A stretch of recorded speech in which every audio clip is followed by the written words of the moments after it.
Well, hello everyone. It's Cynthia Rowland here. And Jackie Silver here. And together we are the Ageless Ageless Sisters. Sisters. Yes, we are indeed. Well, Jackie, sometimes technology just gets the best of me, like today. But the show must go on, as they say in the business. And we have a new guest on our show today, and her name is Sandra Beck. And just so that you ladies know, Jackie and I both are in love with her, okay? Because she is so neat and so different. So I'm going to let Jackie take the reins and introduce Sandra to you, our audience. Well, first of all, Sandra, we're so happy to have you here, and thank you for joining us on the Ageless Sisters. We're so excited to find out what you're all about. Thank you.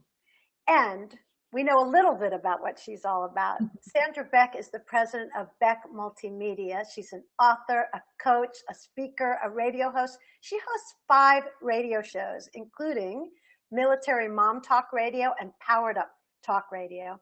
And she's a contributor and participant in many, many charities. And we found out that she has been a part of Toys for Tots for so many years. And since we do have the holiday season coming up, we thought it was just a great opportunity to hear about that. You know, I started with Toys for Tots 30 years ago. And one of the things that I found really important was that kids need something during the holidays. It's not a religious thing. It's not anything other thing than just wanting to feel like you belong, wanting to feel like you matter, that somebody remembered you. And that's at the very essence of Toys for Tots. And for anybody who's ever been forgotten in their life, they know that feeling. And we want to have our young people go through the holiday season knowing that they matter and that somebody remembered. How did you get involved with that, Sandra? How did you come to know about Toys for Tots? When I went to college, I went to Northwestern University, and I was part of an Empress program where different women were selected to represent branches of the military. I was selected to represent the Marine Corps, and I helped with their fun runs. I helped with their different events as a civilian, and in return I got to go to the Marine Corps ball. I got to attend a lot of really great functions, and I learned how to coordinate these Toys for Tots events on the civilian level. And I found it really simple. When people want to exchange a gift or people want to buy something, it's really neat when you go and you buy something for someone you will never meet. And that experience touched me and changed me. And then when I went to the different locations and saw how it ran and how the kids responded when they're, sometimes it's the only present they'll get all year long. And when you're part of something like that, and, we're all blessed by wealth in our country, we're blessed by so many things. And when you meet kids who don't have this and you can make a difference just with a toy, it's pretty powerful. Sounds very powerful. So are you teaching your sons to participate in Toys for Tots as well? I do. They have watched thousands of toys come into my ranch. I live on a ranch up in Southern California, and toys come in by the crates, and they can't open one of them. And when they were little, they'd see, these toys coming in, and they'd go, "Oh my gosh, is this for me?" No, honey, it's not. But at a very young age, they recognized, and they would go and see me deliver things. They would see me participate, and they would meet these kids, in a very neutral way. And they would come home and say, "Mom, I get it." They were about 5 or 6 years old, and they got it. Because you see it. You see families lined up waiting for their child to get a toy on an evening, and it's a cold, rainy night, and they're all standing out there. That's a big deal. That will stick with the kids, and it sticks with me. And people and parents can teach their children. Some people say, "Oh, kids are just born selfish." They're not all born selfish. I've heard that they are, but they're not. And my nephew, when he was 10 years old, for his birthday party, he wanted his mom to put on the invitations, "Please bring a gift for a charity instead of for him for his birthday." But we lead by example when we do things like this. And you are just such a wonderful example to your boys. showing them that these are for children that need the toys, not for you.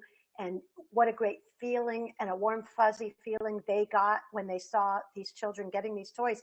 Even when they were super young, like you're saying, 5 or 6, they don't realize exactly why they feel so warm and fuzzy. But then one day when they grow up later, they go, oh, yeah, that's exactly right. Right. They connect the dots. And, when my kids were small, even though I run this big event and I collect, I would take my kids to the store and say, okay, here's a budget. Go pick out a toy for a kid you'll never meet. And that's a pretty fun thing to do as a parent, because they're like, do I get a boy or a girl? And I'm like, I don't know, you choose. Like, how old are they? You choose. You can empower your kids through choices just with a simple exercise of going to a local store and picking out a toy for a child that child will never meet. That's pretty fun. Right. If we all did that, wouldn't this be a different world? Yes. Because what a giving gesture that is. I think it's wonderful. So is this a full-time job for you in addition to your other 5 other jobs that you do?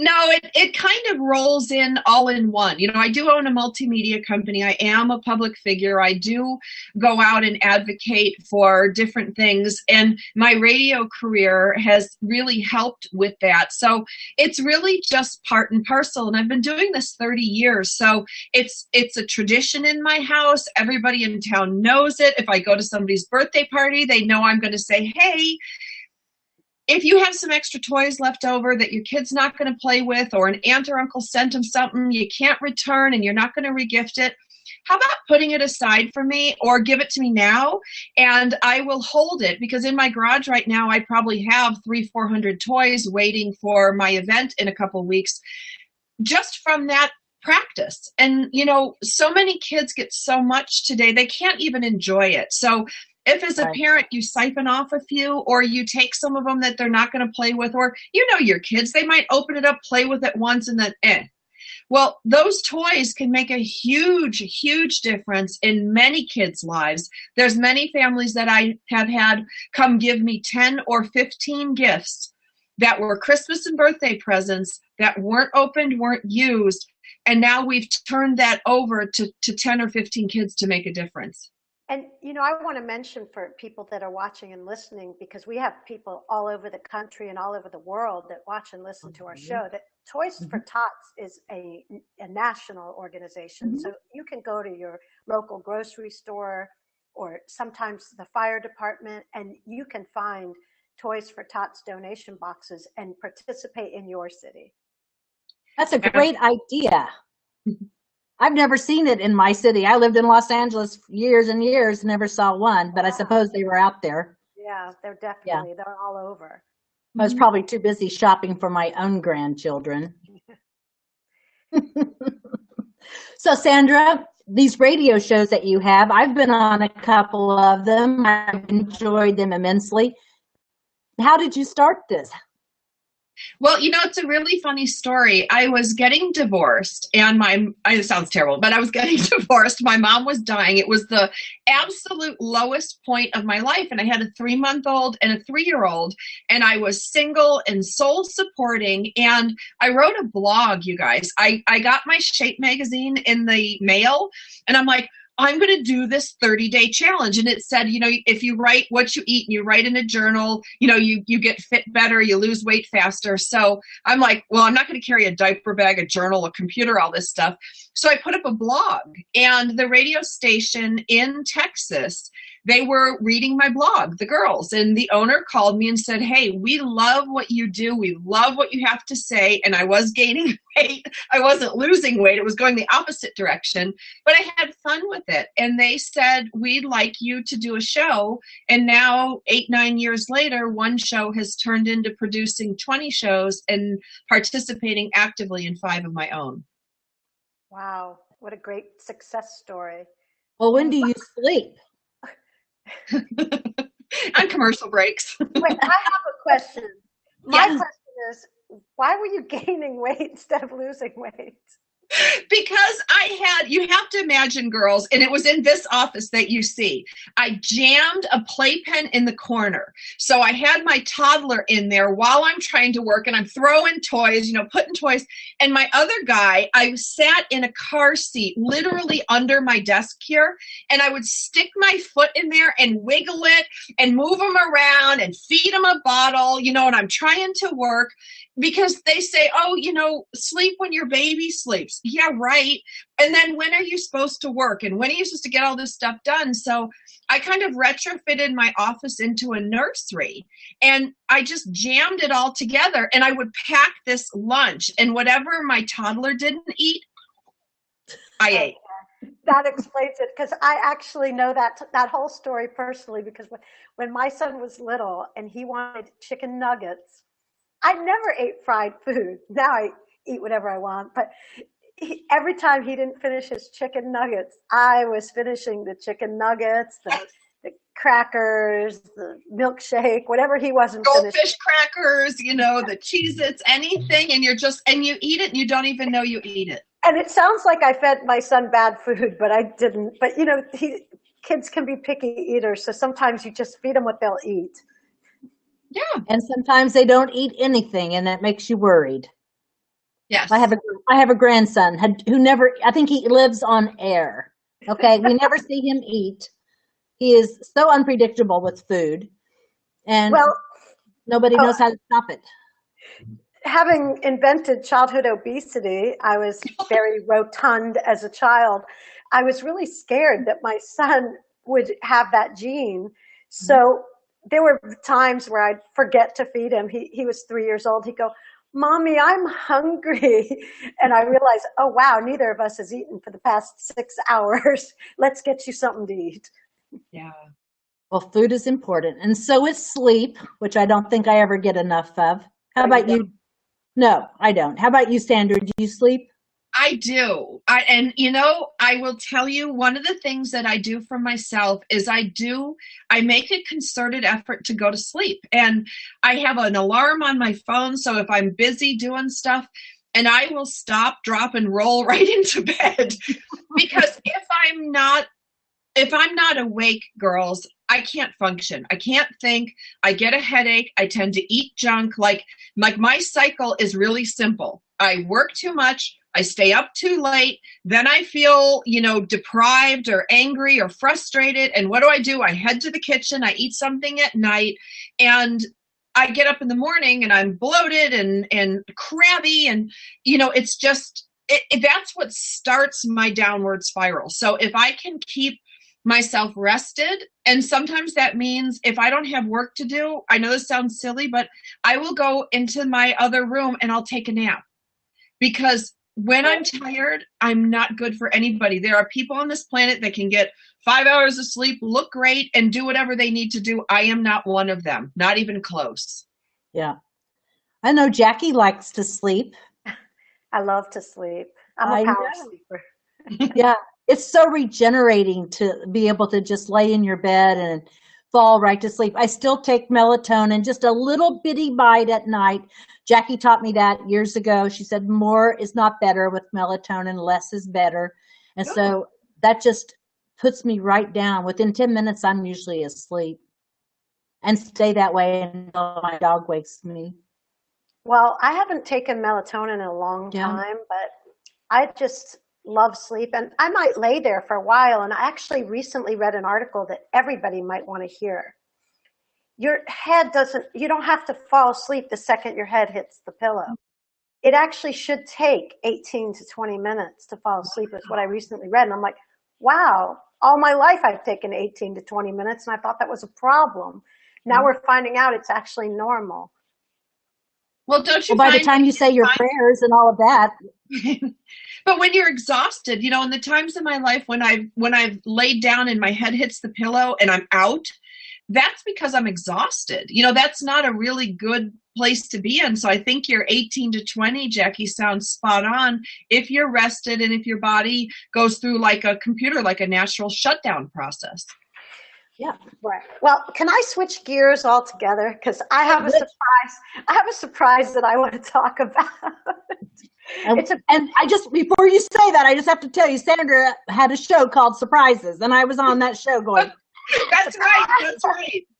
Well, Great. Sandra, since you're still here and you're welcome to stay with us as long as you want, but I wanted to talk about this topic. I saw something I thought was the most incredible invention I've ever seen. And it was false eyelashes that had little magnets on them. And I have some. Wait, you put one on the top and one on the bottom. oh, you have them too. I have them too. They're around here somewhere on my desk. Okay, well, maybe you can help me because I have tried to put these things on, and Yep, here's mine. I practically poked my eye out. Have you ever gotten them to work? I have. Well, I got them to look like fans, but they're still in their little case. But I had to trim mine too because they were ginormous. How big are yours? That's funny because even my husband commented, "Why are they so small?" Wait, let me get them on the white back. They're so short. I got little ones. See, mine are like little baby ones, little baby eyes. These are so short. Anyway, this is huge together. I could not get them. I used my tweezers. I tried holding down one. I poked my eye with the tweezer. Because I could get it, like you have to like lay it on the top, and you're supposed to clamp it. And I'm like, oh. Anyway, I just wanted to talk about that because I'm sure there's a lot of YouTube tutorials, and I actually watched a tutorial before I bought them where they said how great they were, and I said, oh, what an unusual, amazing invention. I couldn't get them to work. No, so I just wanted to mention that. And you know, Jackie, you're an ace at putting on the regular lashes. Yes. I could never get the hang of it like you did. Right. Because you know what, Sandra, what Jackie does with lashes, and I don't know if you still do that or not, but she cuts them into thirds. And she places them strategically like that. Looks so natural and just absolutely gorgeous. The only reason I started doing that is because I ran out of the individual ones where they sell like there's 3 little pieces and they're beautiful. Right. That takes a little longer. So then I ran out of those and I said, what if I just cut these other ones? Well, then I finally learned how to just put the whole strip on, and now I don't have to cut them anymore. But, you know, ever since I moved back to Florida and got married, you just don't wear that much makeup here because it runs off your face in the heat and humidity. Plus, we're constantly playing racquetball, and you know, we're the bowling nerds. I say that with all love because I love bowling so much.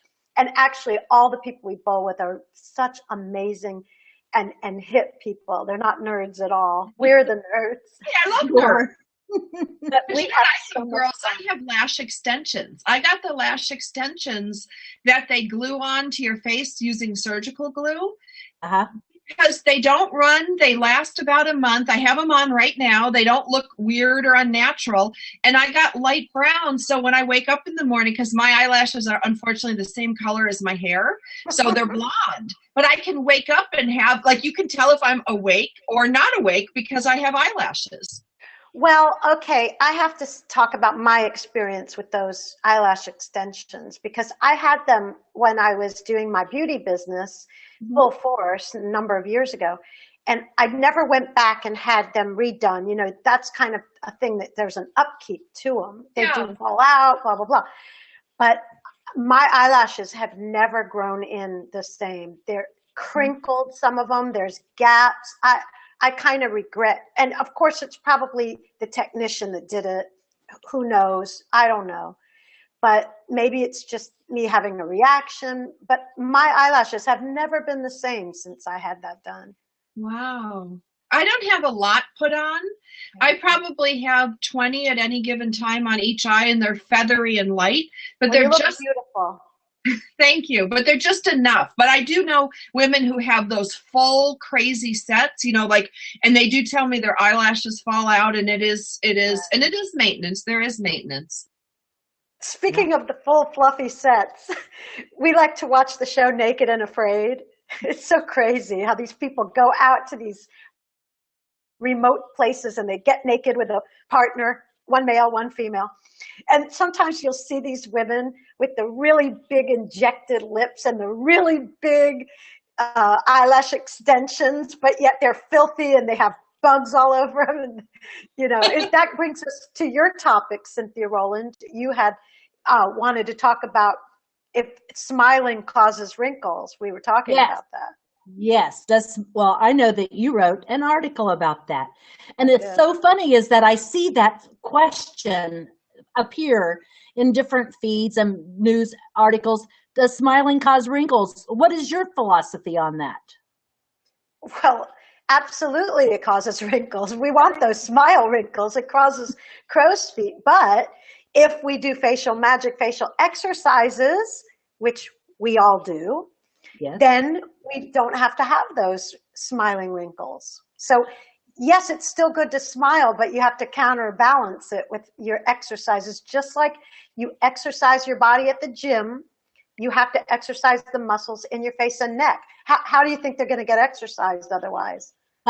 That's right. Well, I want you to know that we have a picture, Jackie, of you and I together, and we're smiling, and I see these wrinkles around my eye, and I want, oh my gosh. And we never retouch our photos, Sandra. You must know that. We never retouch our photos. And so I have been very diligent about working on the outer eyes with the exercises, right? For the crow's feet exercise and using the peptides. And now when I smile, I think that that's a lot less noticeable because the muscles under here are propped up. And so I don't have that look of squinting. Yeah, just like you, Jackie Silver. Yeah, same here. I don't know if you saw any gray hair, but disregard that. You don't have any gray. The reason that I did this, to bring this up, is because before I ever discovered facial magic and met the wonderful Cynthia Rowland, I had a lot of crow's feet. In my 30s, I used to get injections for crow's feet. And I've been a slacker on my facial magic exercises, and I still don't have any crow's feet, which just shows you how wonderfully they work. And how once you do the exercises for a long period of time, years, you can do them once a month, and the muscle memory just immediately perks it right back up. Yep. One more thing about the crow's feet is that, we have an exercise where you put your thumb up here in the temple area and it actually lifts up and stops any compression that usually occurs around the eye. So, we tried to think of everything with facial magic so that when you do it, you look fabulous. And Jackie, just so that you know, I set up a special coupon today so that if anybody watching our show would like to have a facial magic starter kit or any kind of kit that we offer, they can get $20 off. Wow. By just writing in the word signs, SIGNS. In the coupon code, it's signs. You get $20 off. And that's good from now until the 12th of December. So that women, because I know they all over the world, they take their time about watching our show, but this will give them an opportunity to participate with facial magic, and they get 8 weeks of training online now. Unbelievable, because number one, Cynthia never discounts facial magic. It's already amazingly affordable. So everyone who doesn't have it should get it right away. And also, I know that 12/12 is a special day. In addition to, yes, it's Cynthia's birthday. Yes. So I thought that was good. That was a good pick. But yes, that is such a great deal. $20 off and the free training. Yep. I was doing some research for an article yesterday, and I was looking at the consequences of injecting paralyzing substances in your forehead. And I learned that here's what I had to write this down. So I'm looking at all these photos, and I see that they are these women who have had problems with the injections. They have unnaturally arched and disturbingly uneven brows. Now, I know your brows are not supposed to look like twins. They're just. I'm like, okay, mine. No, I have to say, I didn't need an article to know that. All you got to do is watch TV and see some of these Hollywood people, and you know exactly what happens to the eyebrows when they get injected. Exactly.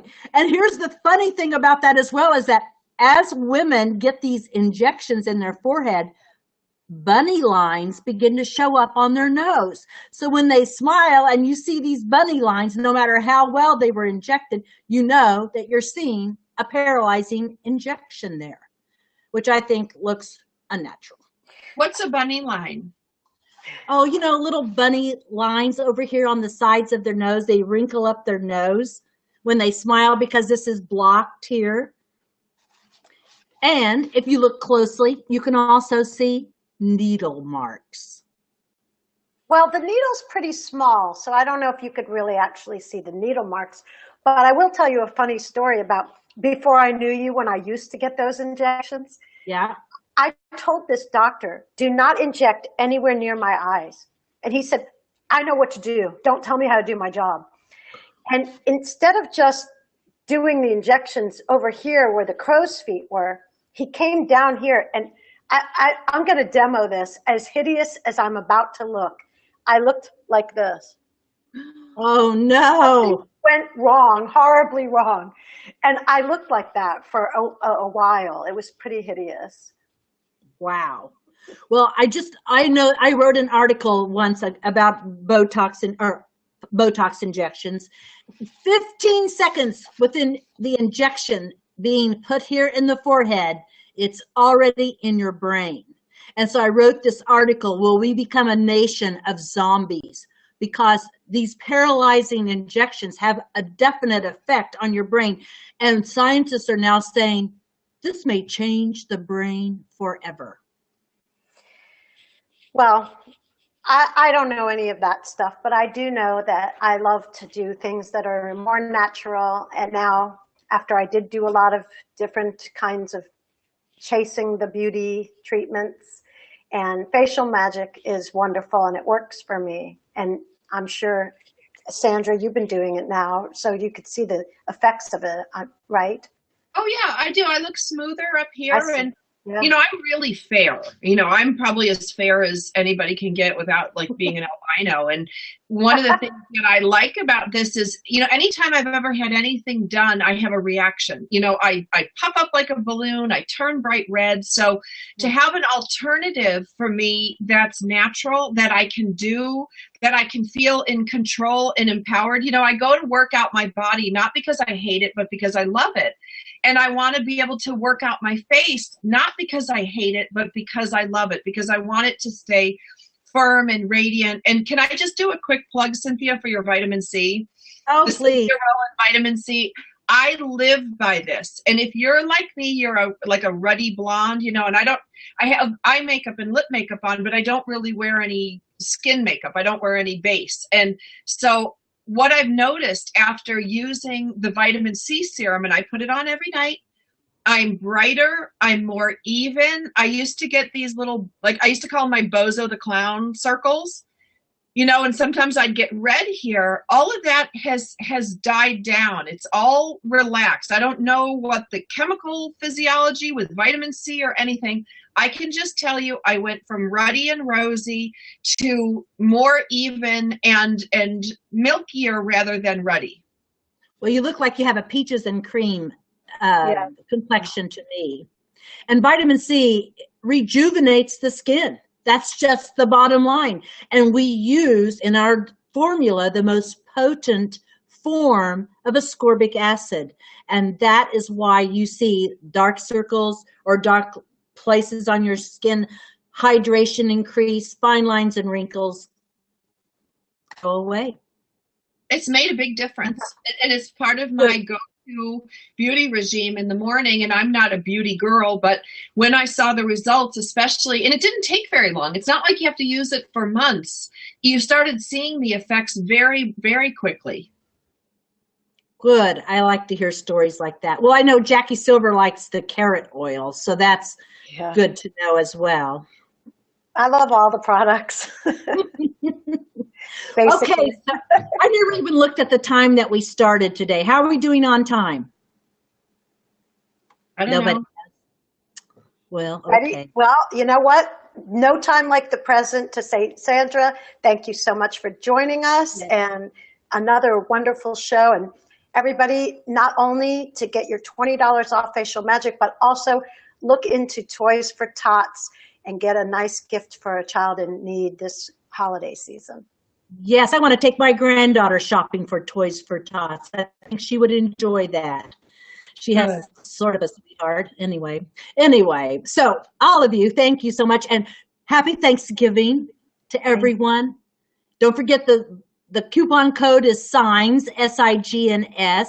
And we'll see you next month from the Ageless Sisters. Jackie will be on vacation, but I'm sure she'll find time for us. Yes. Bye-bye, everyone. Sandra, Bye. much love. Thank you so much. Thank you. Thanks, girls. Okay, bye-bye.